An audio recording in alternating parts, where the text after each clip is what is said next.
Kalau kita nggak mengikuti kiai ajengan, terus kita ngikutin siapa? Allah, pertanyaan. Tadi saya jelaskan jelas gamblang. La haula wala quwwata illa billah.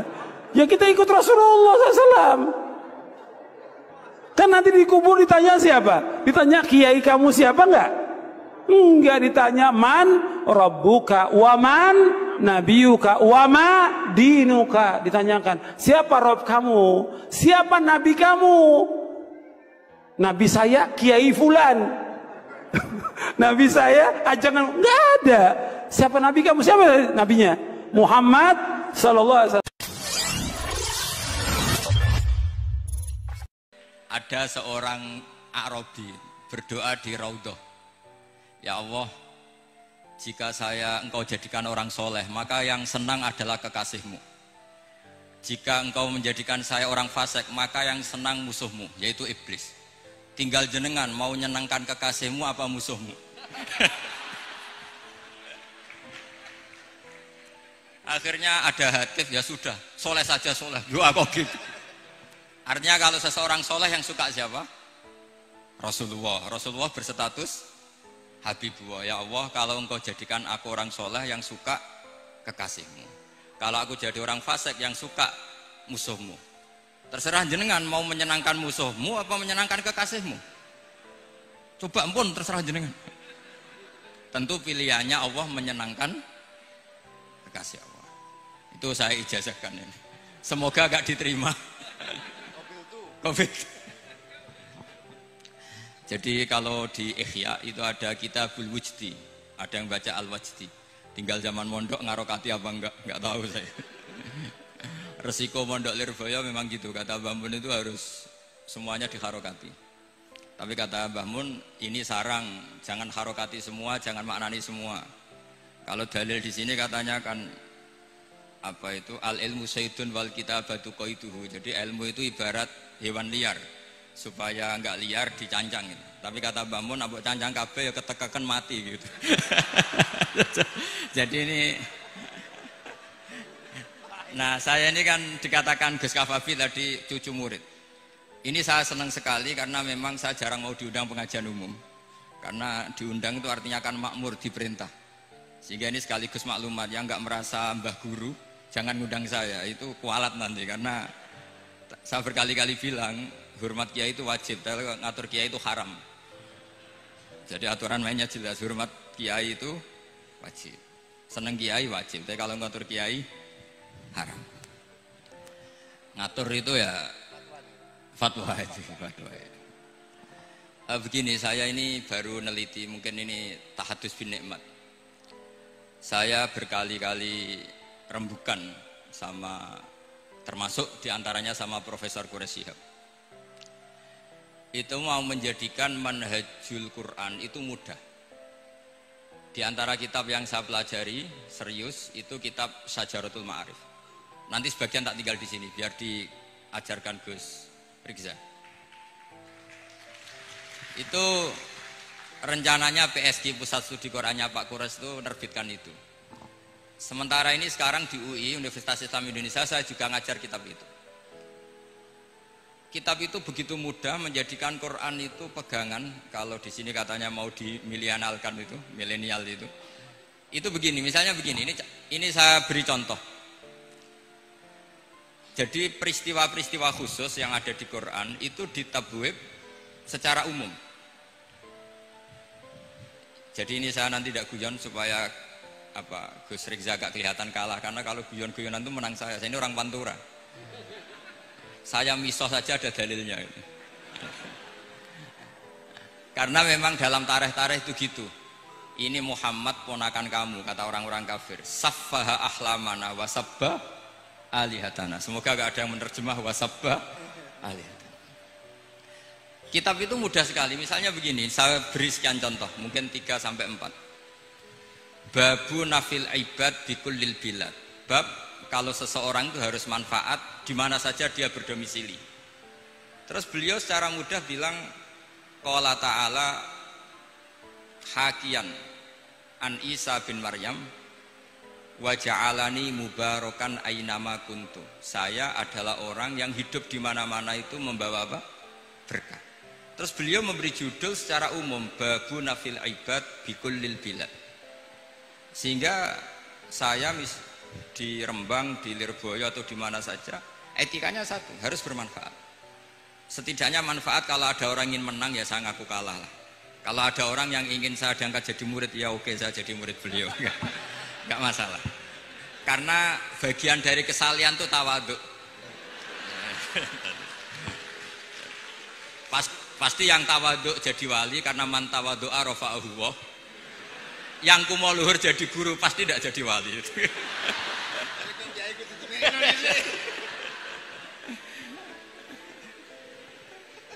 Terus ada bab yang sesuai dalam konteks Indonesia. Itu juga dibabkan umum, babu saddid dzara'i. Bab menutup pintu potensi-potensi yang enggak baik.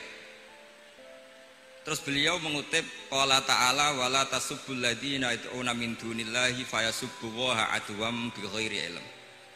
Jadi dulu para sahabat saking semangatnya berislam, itu saking semangatnya itu sering bilang jancuk Lata, jancuk Uzza. Jadi ini tidak jauh-jauh dari misah karena memang sudah dicap cangkem elek tadi. Terus mereka tanya, lalu kalau Tuhan saya jancuk, bahayanya jancuk juga Tuhan kamu. Akhirnya Allah bilang gini, Muhammad, umatmu kandhane aja miso ibrolo, kurbane aku. Makanya terusannya ayat fayasubbuha adwam bi khairil. Dan itu oleh Syekh Izzuddin bin Abdissalam yang dikenal sebagai Sultanul Aulia itu dibabkan mudah sekali. Babu saddid dzara'i. Jadi kalau kamu ingin Allah tidak dipisahi, Islam tidak disakiti, kamu jangan menyakiti agama lain. Itu bagian dari mencintai Islam. Jangan kira kita hormat sama agama lain karena ikrar, tidak, itu bagian dari mencintai Islam. Terus mengutip sekian hadis, la yasubbur rajulu abahu. Sebagian riwayat layal anur rajulu abahu. Ada yang baca layal ani, terserah lah. Kalau nahia layal an sapa rajulu, terserah itu apa khobar bimanal amri, apa bacanya layal an itu bisa dipasul masail nanti itu. Jangan sampai seseorang tuh misoi bapaknya. Kata para sahabat, wa kaifa yasubbur rajul abahu. Bagaimana mungkin seseorang misoi bapaknya sendiri? Terus kata Rasulullah, yasubbu abar rajuli fayasubbu abah. Wa yasubbu ummar rajuli fayasubbu ummah. Dia misoi bapaknya orang lain kemudian dibalas bapaknya dipisah. Ini penting saya utarakan. Jadi mudah sekali. Terus dibabkan di bab umum itu babu saddid dzara'i. Sehingga peristiwa yang khususiyah ini menjadi bisa ditarik kesimpulan secara umum dan Quran maupun hadis mengawal kita ila yaumil kiamah. Karena kita tidak kehilangan stok untuk memaknai Quran dan hadis dengan cara yang diajarkan Syekh Izzuddin bin Abdissalam yang kita kenal, beliau termasuk Sultanul Ulama. Contoh ketiga ini yang paling penting dan itu saya sering utarakan. Beliau bikin judul la yutrakul haqqu li ajlil batil. Kebenaran tidak boleh ditinggalkan hanya karena banyak kebatilan. Uniknya apa? Beliau pakai dalil, saya yakin seorang dokter Riza pun nggak terlintas kalau itu ada. Meskipun bikin rumus istihad tadi yang nggak ada kembarannya tadi. Karena ulama yang waras ya nggak ingin ngembari rumus seperti itu. Memang nggak perlu dikembarin, apalagi dosen-dosen tribakti itu nggak suka. Ini padune ra kuat gaji kan gitu. Itu kan dalih ya, dalih supaya ngirit ya. Wes mulang gak arep-arep gaji barokah gitu. Itu mesti kong kali kong sama bendara itu. Karo yayasan itu. Itu ada judul la yutrakul haqqu li ajlil batil. Itu uniknya beliau hanya dalil inna sofa wal marwata min sya'airillah faman hajjal baita wa atamara fala junaha alaihi ayyat tawafa bihima. Sofa dan marwah itu hakikatnya adalah min sya'airillah, termasuk syiar-syiarnya Allah. Maka siapa yang haji maupun umroh enggak apa-apa. Allah dalam bahasakan itu enggak apa-apa, fala junah enggak apa-apa, terus saja tawaf di situ. Memang dalam bahasa Quran enggak bahasa sa'i tapi pakai bahasa tawaf, ayat tawaf. Kata Syekh Izzuddin bin Abdissalam, Di sofa ini ada Isaf, nama berhala. Di Marwah ada Nailah, juga nama berhala. Yang orang-orang jahiliyah dulu ini menyembah dua berhala ini. Karena ada berhala, mereka merasa risih kalau ibadah ritual tauhid di situ. Tapi kata Allah, teruskan saja kamu tawaf di situ atau sa'i di situ. Artinya apa? Kebenaran tetap diperintahkan meskipun ada kebatilan. Jadi gampang sekali. Terus beliau bikin judul La yutrakul haqqu li ajlil batil. Barang hak itu tidak boleh ditinggalkan karena barang batil. Saya di mana-mana kalau boleh dikatakan fatwa. Kalau ada orang mati karena narkoba atau karena mendem atau karena koplo atau karena oplosan, itu kita sebagai kiai datang saja. Tapi tidak harus kiai yang top-top kayak Gus Rizal, salah satu kiai datang. Karena sekali kita tidak datang, mereka akan menciptakan tradisi baru dalam penguburan. Kiai ratekong, soleh-soleh ratekong, dipendem ala mereka, didekno ambek diminumi arak. Sehingga kita datang ini karena apa? Sebetulnya demi melaksanakan syariat Islam, memperlakukan janazatu muslim. Kita kelola secara Islam. Meskipun mangkel, kita mangkel, wong mati kok oplosan. Mati-mati pas sujud kan keren. Atau mati karena gaji terlambat kan keren. Ini mati kok. Atau mati karena miskin telat apa? Gaji kan keren, tirakat lah qanaah. Nah. Betul, ini mas-mas kalau yang mencintai bapak tidak kesampaian, syahid cinta itu juga syahid. Asal tidak pernah lihat, tidak pernah SMS. Ngempet tok itu kalau mati itu syahid. Tapi syaratnya nggak ngelihat, nggak nge-SMS, nggak WA. Pokoknya seperti itu. Nah, ini penting saya utarakan. Saya pernah diundang salah satu acara akad nikah. Itu yang undang itu nanggap ketoprak. Gus, nanti ada ketoprak di rumah saya, tapi jangan nggak usah lihat itu. Tapi jam 9 ngakatkan anak saya. Ya saya datang. Pas itu memang nggak ada udzur, saya datang. Itu sudah ada biduannya banyak di situ. Kenapa saya datang? Pikiran saya tadi. Kalau kiai tidak menyaksikan akad nikah, nanti mereka bisa bikin cara akad dengan cara mereka sendiri.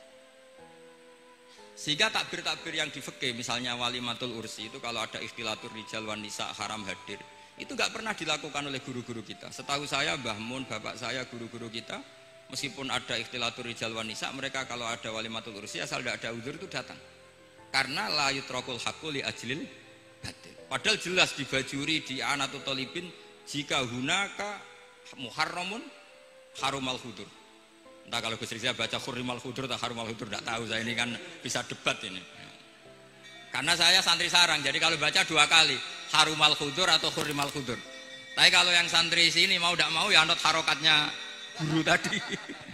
Resikonya nurut itu harus ikut haruma apa hurrima. Kalau saya karena enggak dimaknani, jadi ya bingung.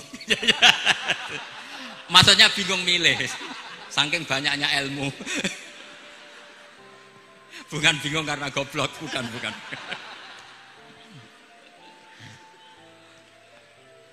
Ini penting saya utarakan. Jadi judul itu penting sekali. La yutrakul haqqu li ajlil batil. Contoh keempat, babu tolabil manzilah. Seorang yang terpercaya itu boleh cari pangkat di pemerintahan. Beliau dalilnya gampang sekali.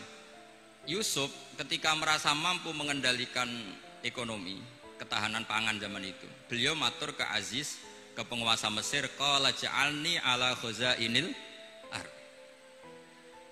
Jadikan saya sebagai pengelola hasil bumi. Inni hafizun alim, saya ini orang terpercaya, saya ini orang yang pinter.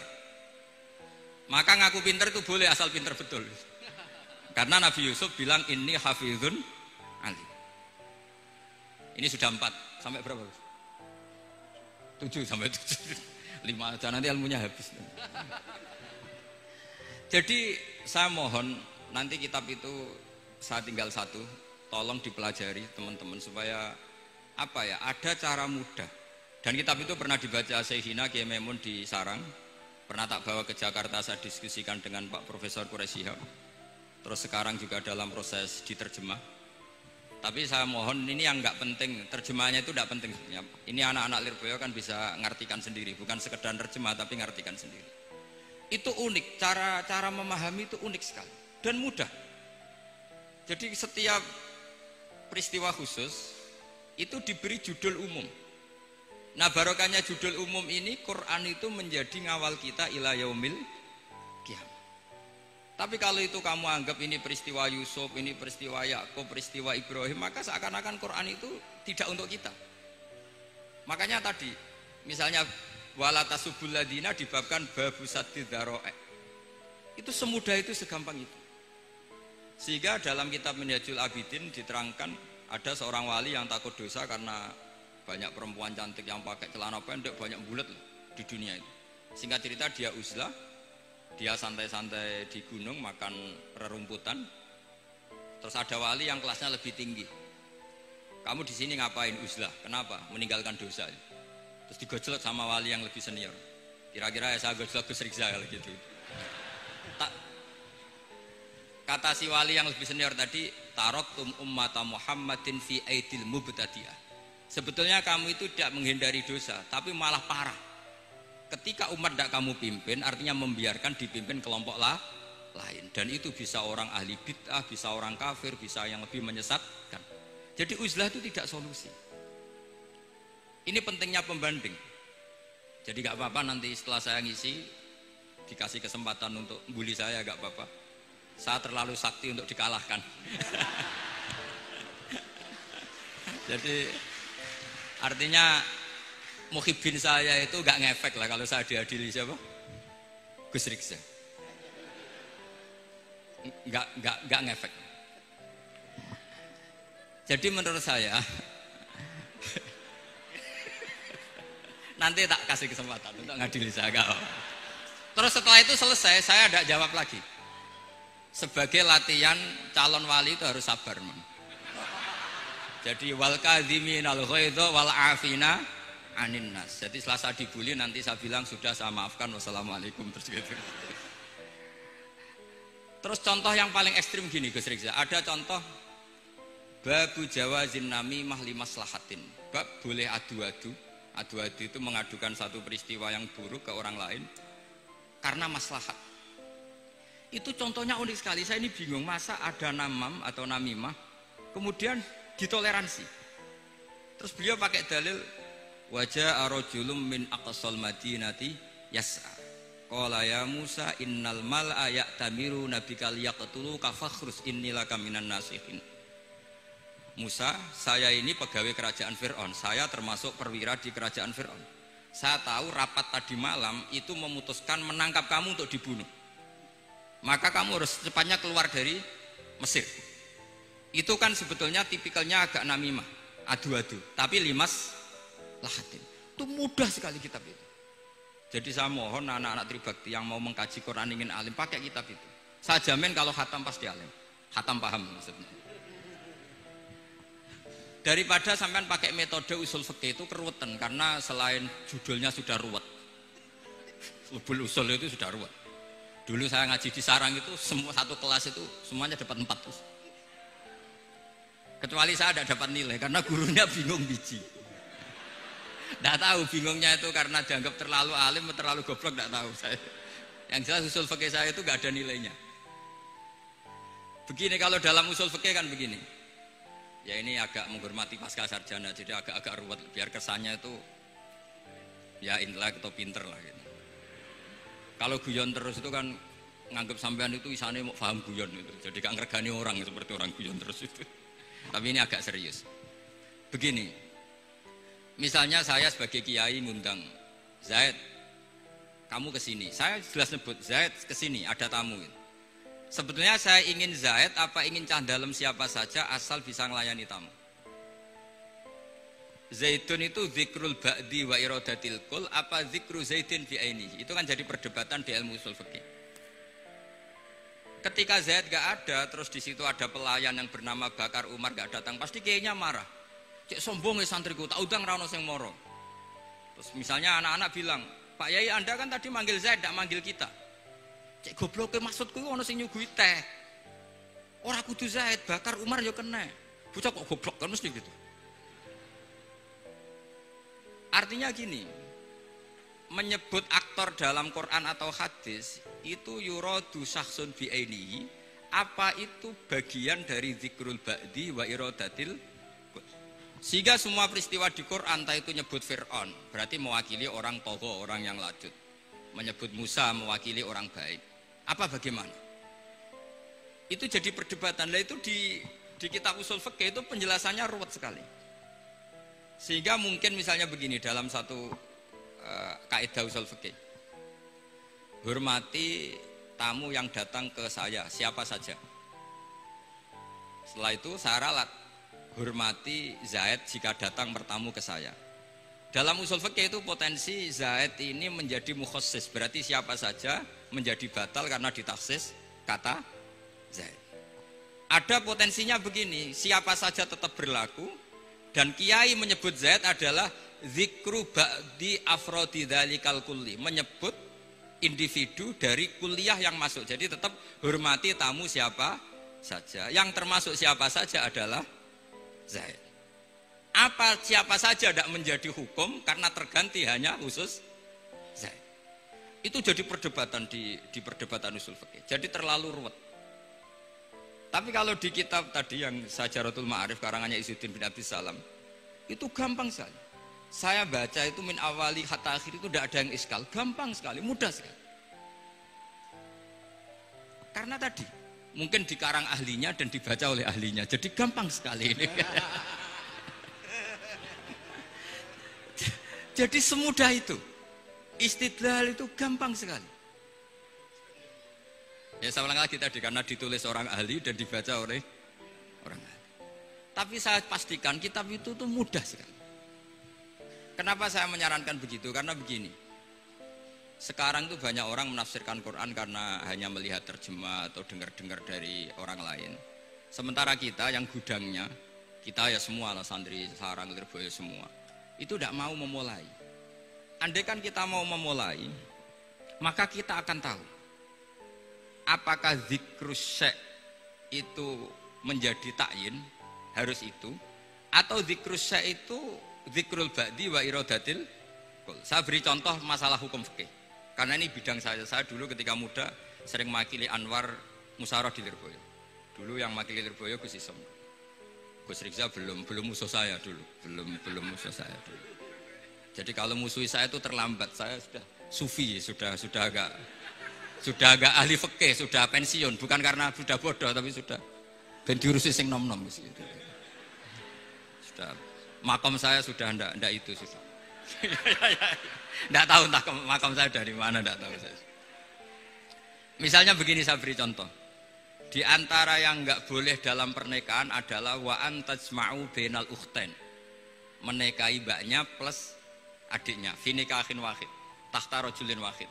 Jadi nggak boleh mempoligami mbak bersama adiknya.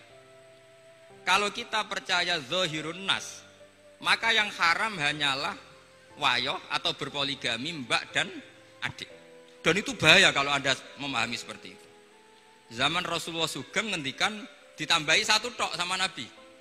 Wala benal mar'ati wa ammatiha wala benal mar'ati wa kholatiha. Itu kalau orang Jawa kan satu, karena bulik dan bude orang Jawa itu sama, dari bapak ya bulik, dari ibu juga bulik. Tapi kalau orang Arab bilang min jihatil ab disebut ammah, min jihatil dikatakan kholah.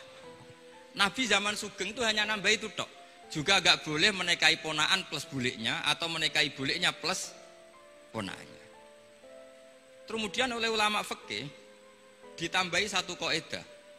Dua perempuan yang kalau saja laufurido itu kalau saja diandekan yang satu lelaki tidak boleh nikah, maka orang ini tidak boleh dijamu dikumpulkan tahta rajulin wahid. Berarti memasukkan siapa saja? Mbah dan cucunya, perempuan dan buliknya, perempuan dan saudaranya. Nah, artinya gini, andekan yang disebut Quran itu menjadi itu saja hukumnya, maka yang haram poligami hanya mengumpulkan mbak dan adiknya, karena Quran hanya bilang wa antajma'u bainal ukhtain. Tapi tentu itu kebodohan. Mesti gak tahu ngaji usul fikih. Kitab yang pantangannya orang banyak, ya pantangannya gurunya bareng. Jadi itu bukan pantangan muridnya saja, ya pantangan gurunya bareng. Akhirnya apa? Itu kita analisis bahwa ini mimbabi dzikril ba'di wa iradatil kul. Mungkin ada ulama yang era Imam Syafi'i meredaksikan Wa antajma'u bainal ukhtain ibaratun anil jam'i bainal mahromen. Apapun itu, tetap ukhtain di sini itu satu percontohan mengumpulkan dua perempuan yang ada hubungan mahram, entah karena saudara kandung atau bulik bude atau mbah sama cucu. Lalu pertanyaannya, kenapa Quran tidak menyebutkan mbah dan cucu? Kebayang nggak misalnya Gus Rikza nikah orang perempuan cantik umur 25 plus mbahnya umur 70 tahun?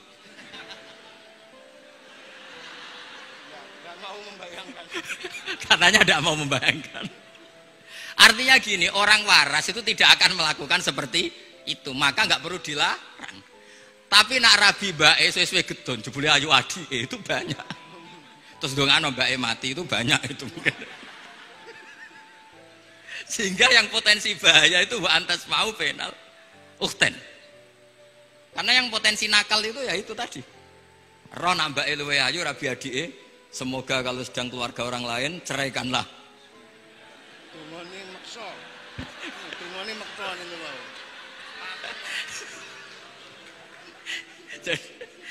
Jadi ini penting saya utarakan. Jadi ini serius tapi saya tetap rileks. Jadi mohon dipelajari lah usul fikih. Kalau usul fikih Anda kesulitan, pelajari saja kitab Syajaratul apa? Ma'arif. Nanti kitabnya saya titipkan siapa saja Pak. Insya Allah sampai ke kursi saya. Apa kitab Syajaratul Ma'arif. Itu menurut saya kitab terbaik dalam mempermudah memahami Quran. Ya modelnya begitu, misalnya tadi babu nafil ibad bikulil bilad, bab seorang hamba sebaiknya di mana saja bermanfaat. Terus cerita tentang Nabi Isa, wa ja'alani mubarakan aina ma kuntu. Saya masih ingat baca kitab supaya Pondok Lirboyo bangga bahwa cucu muridnya alim alama. Jadi ini bagian dari itu. Putu muridnya we alim, bangunnya murid Lirboyo ra alim, putune we alim kan gitu. Jadi kalau sampai ndak alim dosa gede. Saya kata Gus Kafabi kan putu murid, putune we alim mosok muridnya gak alim. Awas nak keman gak alim, sini-sini wong. Jadi harus mengkaca putune we alim, apalagi anak pas.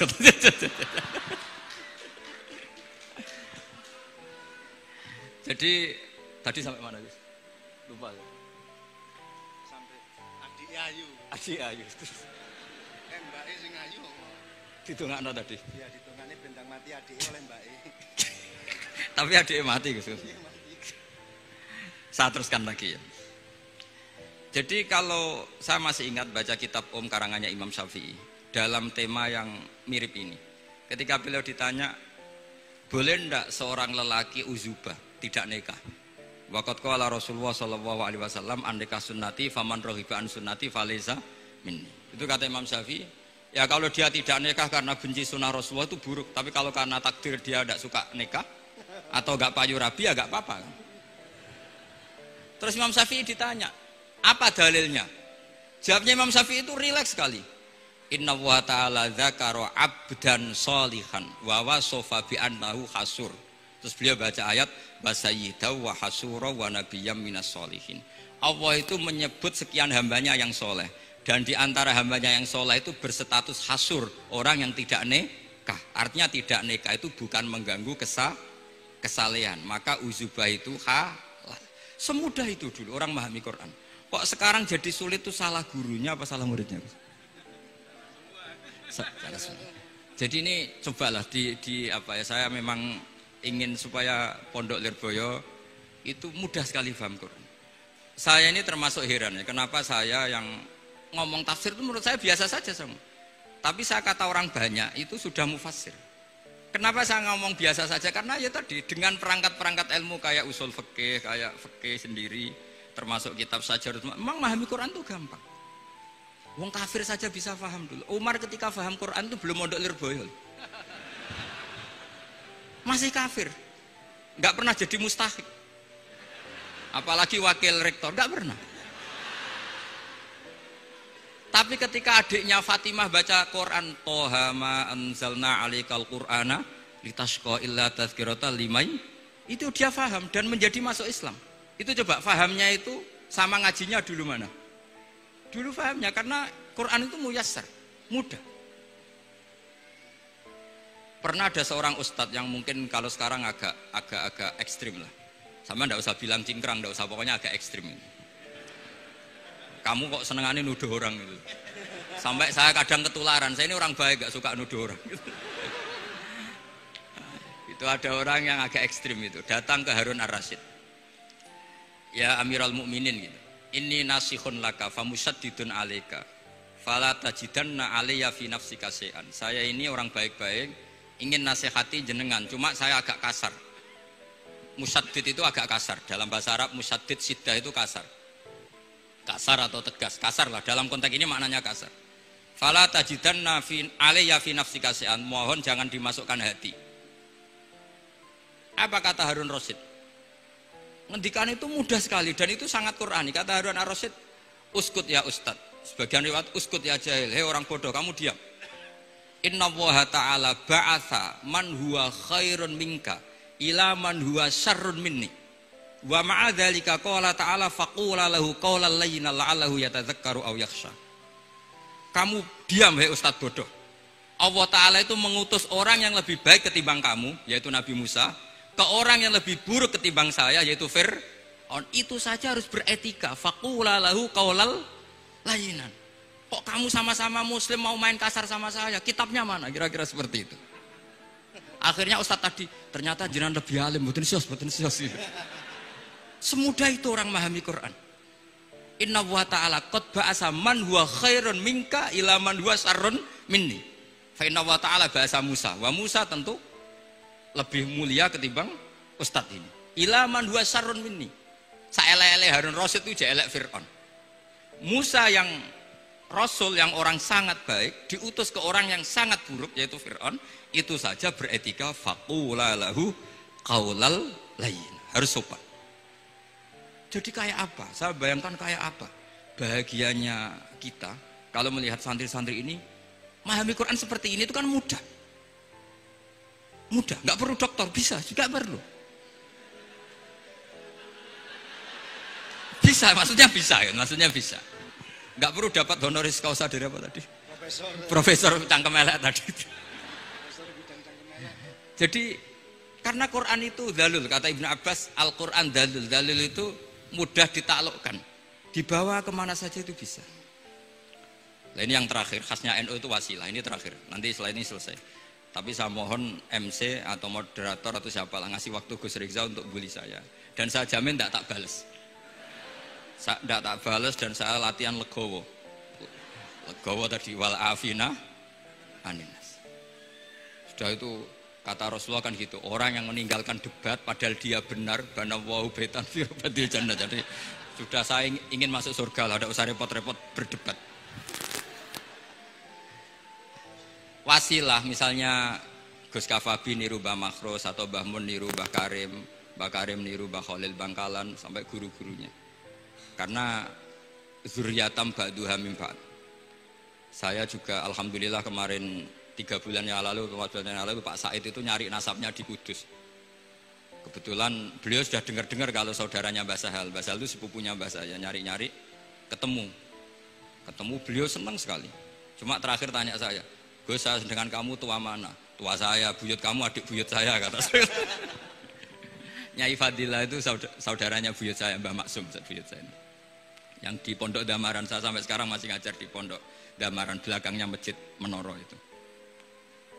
Mbah Mun pernah cerita gini, orang itu banyak yang anti wasilah. Wasilah itu ya niru guru, gurunya guru. Langsung niru Kanjeng Nabi atau langsung niru pangeran kan. Itu Mbah Mun saya masih ingat betul dalilnya, ihdinas siratal mustaqim siratal ladzina an'amta 'alaihim. Jalan yang lurus adalah mengikuti orang-orang yang telah engkau beri nikmat. Kenapa Allah tidak ngendikan siratoka, jalan kamu, jalan engkau? Allah itu tidak makan. Bagaimana cara kita niru Allah makan? Wong Allah tidak makan. Allah tidak tidur. Bagaimana kita niru Allah tidur? Fa inna Allaha la ya'kulu wa la yanam wa la yashrab. Nah, niru itu ya orang, kata Bamun, karena manusia itu hadis, Allah itu qadim. Jadi tidak ada hubungannya barang hadis dan barang qadim. Jika kalau ingin niru ya niru manusia. Manusia itu siapa? Ya tentu masternya Rasulullah.